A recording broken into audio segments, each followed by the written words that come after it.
موضوع كلش مهم لازم نحكي بيه حتى لو البعض يشوفه حساس أو محرج. قبل فترة شفت تقرير الأستاذ أحمد ملا طلال يوضح أنه الإصابة بفيروس نقص المناعة المكتسبة تزداد بشكل ملحوظ بالعراق، وأنه وزارة الصحة سجلت أكثر من 2000 حالة، بس الأرقام الحقيقية ممكن تكون أكبر، لأن هواية ناس يخافون يروحون يسوون الفحص بسبب نظرة المجتمع لهم والعار اللي ممكن يلحقهم. هنا حتى أقول شغلة مهمة، الإصابة بالفيروس ما تعني بالضرورة أنه الشخص سوى شيء غلط أو حرام بحيث الفيروس انتقل له.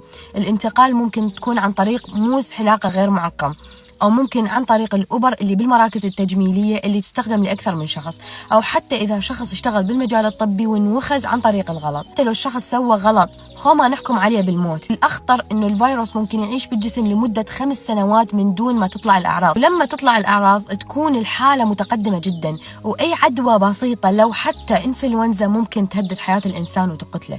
ولهذا السبب ومن باب المسؤولية الاجتماعية وفرت العراق اختبارات منزلية للكشف عن الفيروس، نتيجتها تطلع خلال 15 دقيقة فقط، توصل الدقة مالتها ل 99%، تقدرون تسووه بالبيت بخصوصية تامة خلف الأبواب المغلقة.